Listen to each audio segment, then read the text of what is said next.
اور وہ 2 میل کا فاصلہ پیدل طے کر کے پانا پتی پہنچ گیا۔ اس وقت 9 بج رہے تھے۔ وہ کیارا کی جھونپڑی کے سامنے کھڑا ہو گیا۔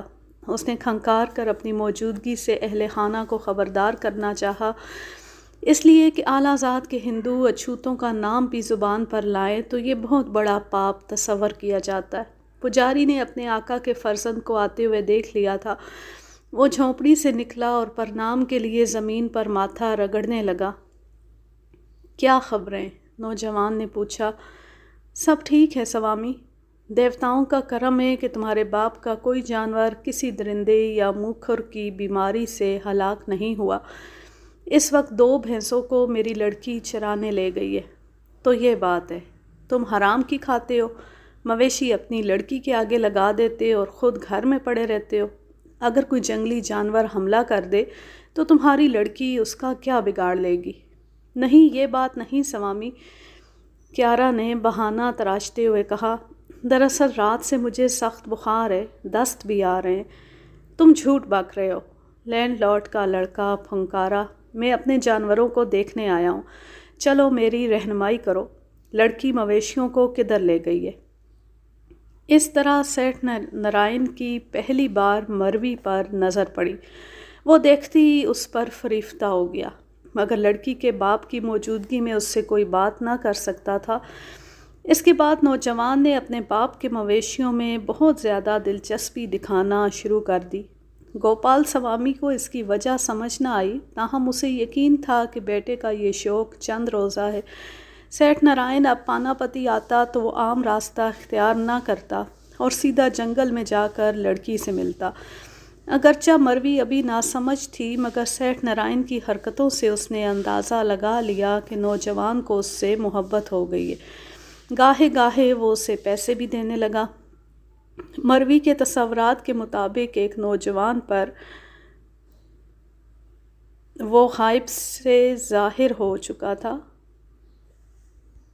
مروی نے اسے اپنا محبوب مان لیا۔ ان کا خیال تھا کہ ان کی ملاقاتیں جنگل کا ایک سربستہ راز ہیں، لیکن حقیقت اس کے برعکس تھی۔ دوسرے چرواہے سب کچھ اپنی آنکھوں سے دیکھ چکے تھے۔ بستی کے تمام پجاری بھی چوری چھپے ان کا تماشا دیکھ چکے تھے۔ ان واقعات کا علم اگر کسی شخص کو نہ تھا تو وہ مروی کا باپ کیارا پجاری تھا۔ آخر اسے بھی کسی نے جا بتایا۔ وہ ششدر رہ گیا۔ سیٹھ نارائن برہمن ذات کا تھا اور وہ ایک کمتر اچھوت۔ اسے اپنے کانوں پر یقین نہ آیا، کم از کم اس کی عقل تسلیم نہ کرتی تھی، مگر حقیقت بہرحال حقیقت تھی۔ کیارا سوچ میں پڑ گیا۔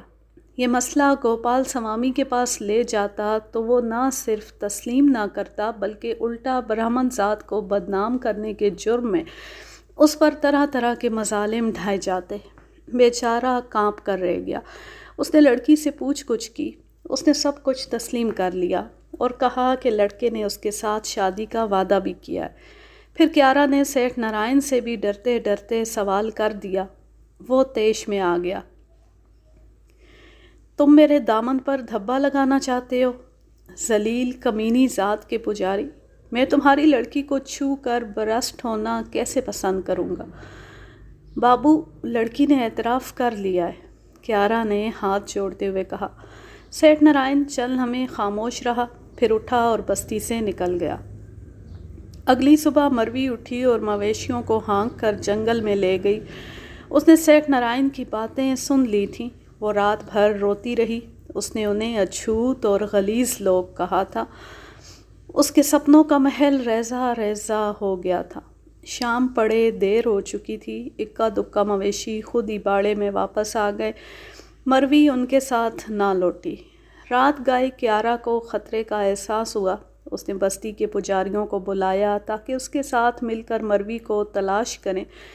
اکثر نے تو انکار کر دیا۔ بہت کم لوگ اس کے ساتھ تلاش میں نکلے۔ ان کے ہاتھوں میں لاٹھیاں تھیں اور وہ زور زور سے شور مچاتے جا رہے تھے۔ اماوس کی رات تھی، گھپ اندھیرا چھایا ہوا تھا اور انتہائی خطرناک وقت تھا۔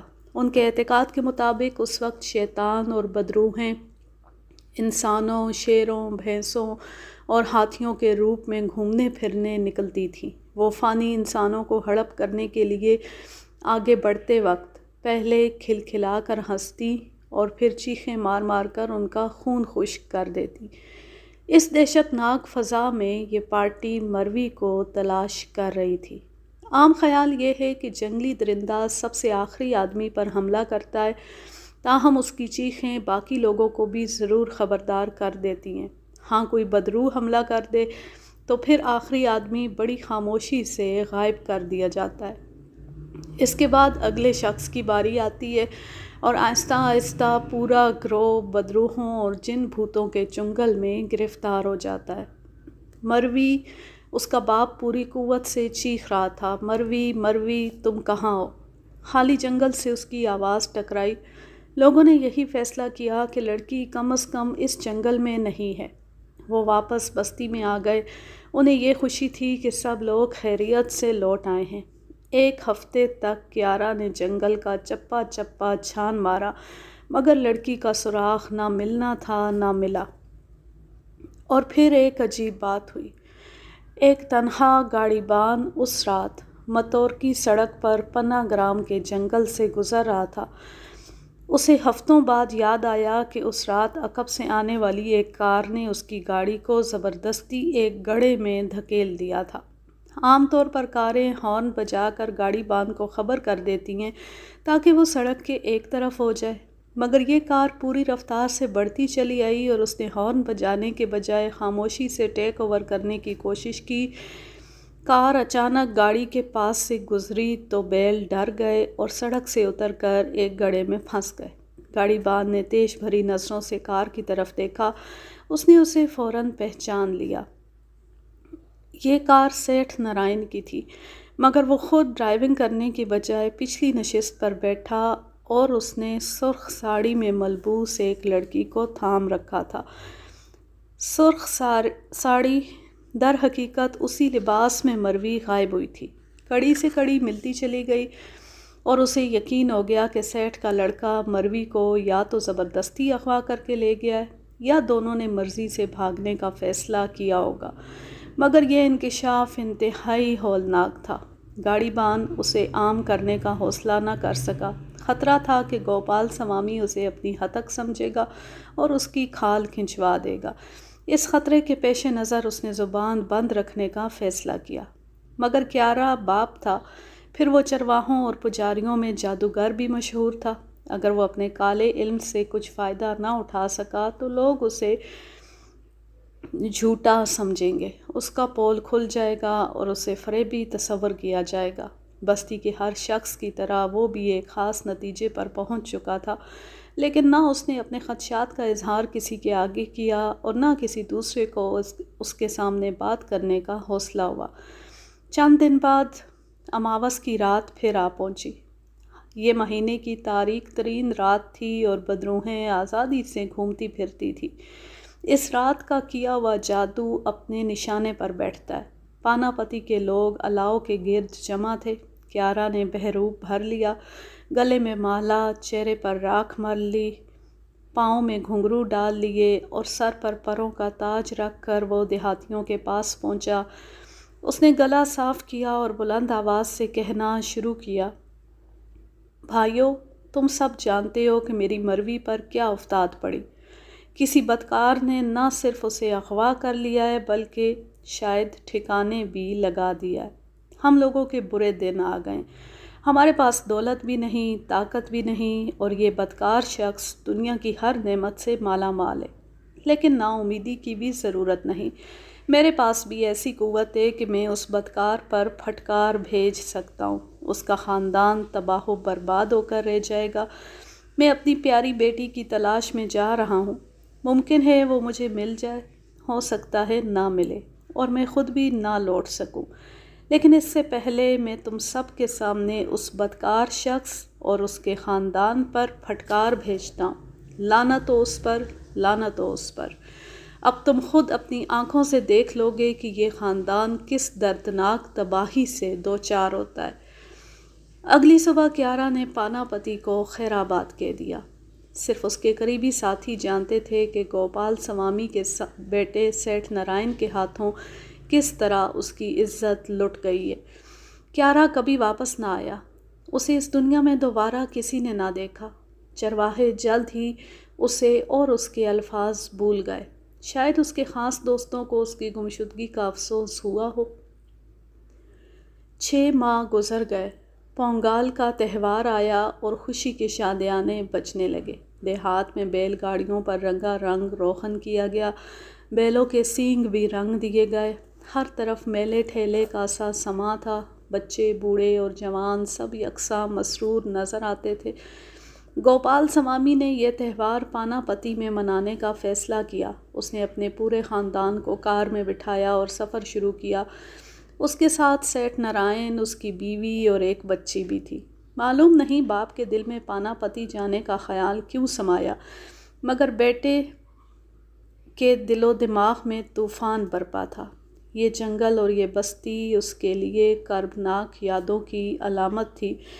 کیارا پجاری کی معصوم لڑکی مروی اس کے دام محبت میں گرفتار ہو کر یہ سمجھ بیٹھی کہ وہ اس سے شادی کر لے گا۔ پھر اس نے اپنے باپ کو بھی سب کچھ بتا دیا۔ لڑکی حد سے بڑھ گئی تھی اور اسے ٹھکانے لگانے کے لیے ہزاروں روپے خرچ کرنے پڑے۔ خصوصاً اپنے شوہر داس کا منہ بند رکھنے کے لیے بار بار اسے کثیر رقم ادا کرنا پڑی۔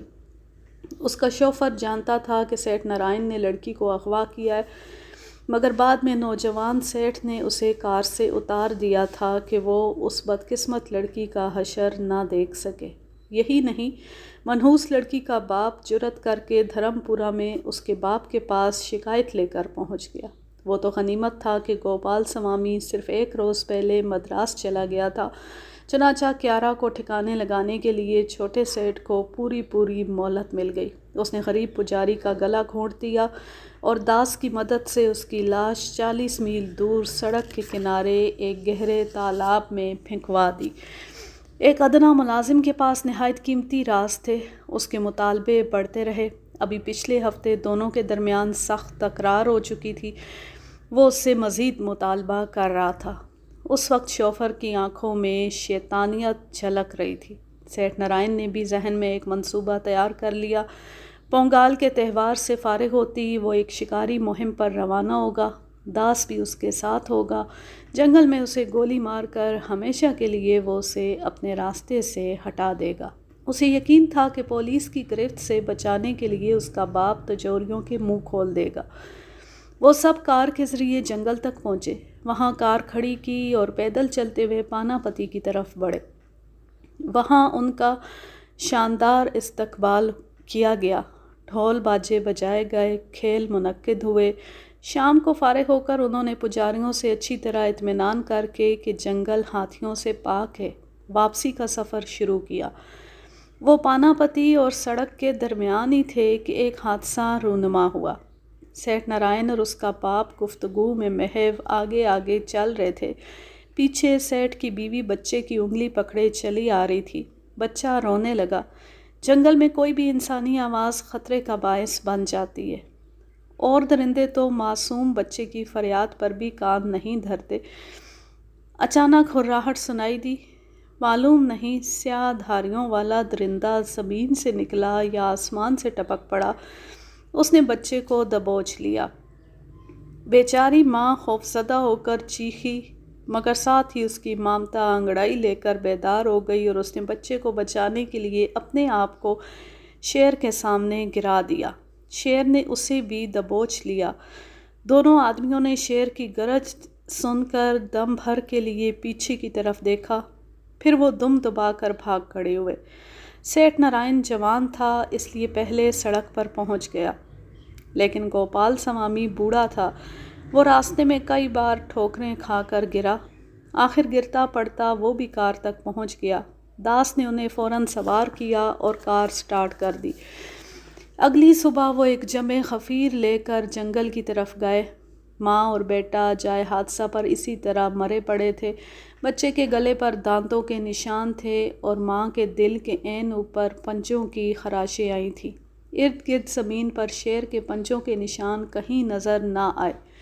ہر شخص تصور کر سکتا ہے کہ آس پاس کے دیہات میں خوف اور دہشت کی کیسی شدید لہر دوڑ گئی ہوگی۔ ان دنوں پورے جنگل میں کسی آدم خور شیر، چیتے یا ہاتھی کی خبر نہ تھی۔ پھر سیٹھ کے بیوی اور بچے کو کس چیز نے موت کے گھاٹ اتارا؟ قاتل کہاں سے نمودار ہو گیا تھا؟ اس سوال کا جواب کوئی شخص نہ دے سکا۔ پھر اس درندے نے انہیں چٹ کیوں نہیں کیا؟ یہ ایک اور اسرار تھا۔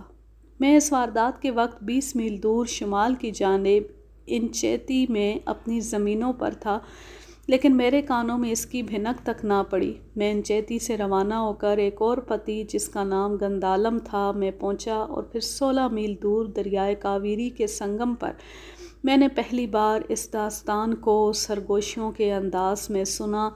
یہاں کے مچھیرے پانا پتی کے اس واقعے پر تبصرہ کر رہے تھے۔ میں مختصر راستے سے دریائے چنار کے کنارے کنارے پانا پتی پہنچ گیا۔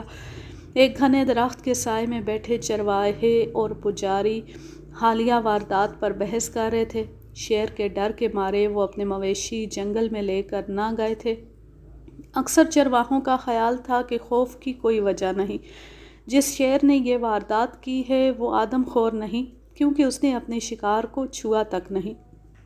نہ یہ شیر مویشیوں کا شوقین ہے، کیونکہ ایک عرصے سے کبھی کسی مویشی کے غائب ہونے کی اطلاع نہیں ملی۔ یہی نہیں، وہ عام شکار بھی نہیں کرتا، کیونکہ آج تک کہیں کسی ہرن یا سانبر کی بچی کھچی ہڈیاں دیکھنے میں نہ آئی تھی۔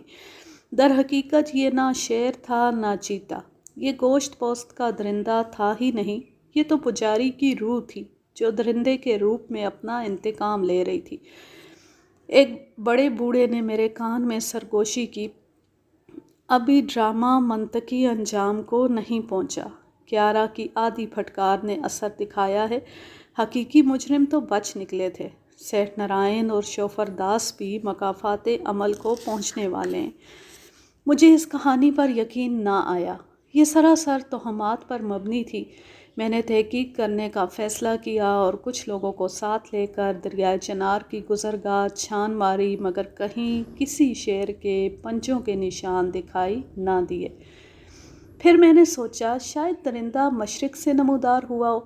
اس طرف ہرے بھرے کھیتوں کا وسیع سلسلہ تھا۔ اگرچہ شیر کبھی کھیتوں میں بسیرا نہیں کرتا، مگر دیکھ لینے میں کیا حرج تھا۔ اس طرف بھی میری تلاش لا حاصل ثابت ہوئی۔ آخر میں نے چرواہوں سے درخواست کی کہ وہ مجھے سیٹھ کے مویشیوں میں سے 2-4 جانور رعایتاً دے دے، تاکہ میں انہیں چارے کے طور پر استعمال کر کے شیر کو موت کے گھاٹ اتار سکوں، مگر گاؤں کا ایک شخص بھی میرے ساتھ تعاون پر آمادہ نہ ہوا۔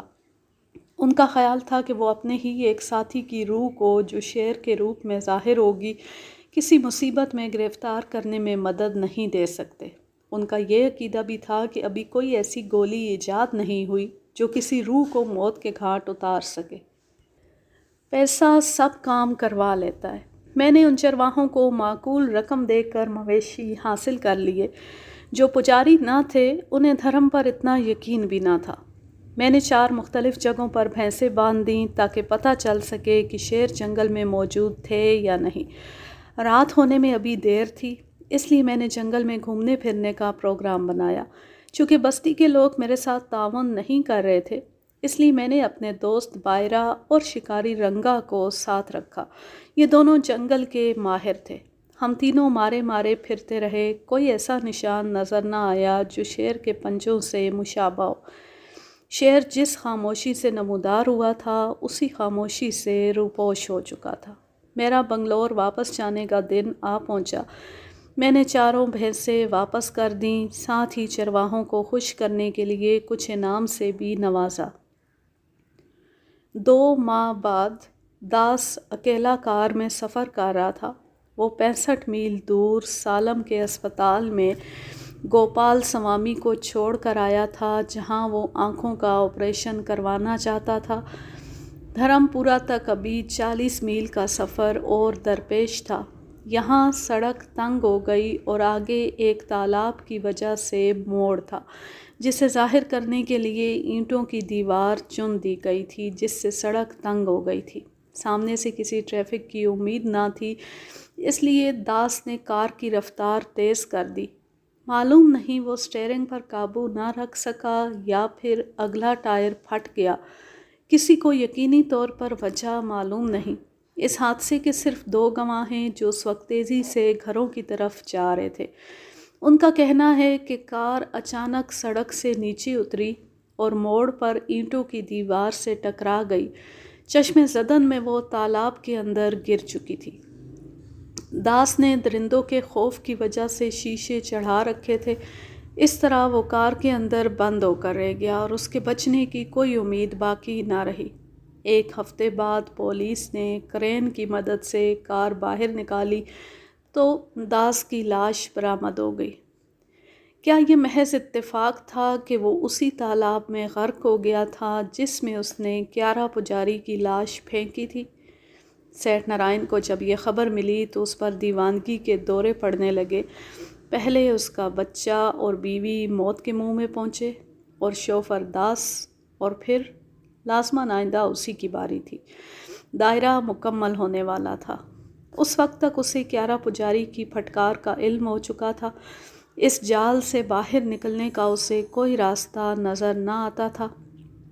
سوامی گوپال آپریشن کروا کر گاؤں لوٹا تو اس نے اپنے نوجوان بیٹے کو پاگل پنت کی گرفت میں پایا۔ وہ فوراً اسے سالم کے اسپتال میں لے گیا اور روپیہ پانی کی طرح بہا دیا۔ بہترین ڈاکٹروں نے اس کا علاج کیا۔ نارائن نیم بے ہوشی میں کیارا اور مروی کا نام بڑبڑاتا رہتا اور ڈاکٹر کوئی تدبیر نہ کر سکے۔ سیٹھ نارائن کی وحشت میں اضافہ ہوتا چلا گیا۔ اب اسے قابو میں رکھنا بھی محال ہو گیا تھا۔ بوڑھے باپ نے اسے پاگل خانے میں بھجوا دیا، لیکن وہاں بھی اس کے دکھوں کا مداوع نہ ہو سکا۔ ایک صبح ملازم ناشتہ لے کر نارائن کے کمرے میں گیا تو کمرہ خالی پڑا تھا۔ کسی شخص نے رات کو اسے وہاں سے نکلتے نہ دیکھا تھا۔ 4 دن بعد مین روڈ سے پاناپتی کو جانے والی پگڈنڈی کے کنارے فضا میں گدھ منڈلاتے دیکھے گئے۔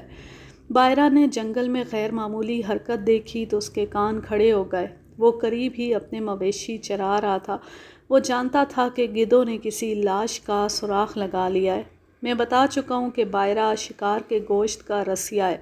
وہ اس مقام کی طرف بڑھا جہاں گدھ منڈلا رہے تھے، مگر لاش کے قریب پہنچا تو ٹھٹک کر رہ گیا۔ یہ کسی جانور کا بچا کھچا ڈھانچہ نہ تھا، بلکہ ایک صحیح سالم انسانی لاش تھی۔ سیٹھ نارائن کی بے نور آنکھیں خلا میں جمی ہوئی تھیں۔ اس کی گردن پر شیر کے دانتوں کے نشان تھے، مگر زمین پر شیر کے پنجوں کے نشان کہیں نظر نہ آئے۔ آج تک یہ اسرار نہیں کھلا کہ سیٹھ نارائن پاگل خانے کے مقفل کمرے سے نکل کر اس جنگل تک کیسے پہنچا۔ پھر اس پر جس شیر نے حملہ کیا اس نے اسے کھایا کیوں نہیں؟ زمین پر شیر کے پنجوں کے نشان کیوں نہیں تھے؟ پاناپتی کے چرواہے اور پجاری اس راز کو سمجھتے ہیں۔ انہیں کیارا کی پھٹکار یاد ہے۔ اسی پھٹکار نے سیٹھ کے خاندان کا بیڑا غرق کر دیا۔ تمام مجرم کیفر کردار کو پہنچ گئے تھے، مگر کس طرح، کس کے ہاتھوں؟ عقل ان سوالوں کا جواب دینے سے قاصر ہے۔ یوں یہ انتہائی زبردست کہانی اپنے اختتام کو پہنچی۔ اب میں لیتی ہوں آپ سے اجازت۔ جہاں رہیں خوش رہیں، شاد و آباد رہیں، ہنستے مسکراتے رہیں، اور اگر یہ کہانی یا میرا انداز پسند آئے تو اس چینل کو سبسکرائب ضرور کر لیں، ویڈیو کو لائک کیجئے، زیادہ سے زیادہ شیئر کیجئے اور اچھا سا کمنٹ کیجئے۔ اللہ حافظ، اللہ نگہبان۔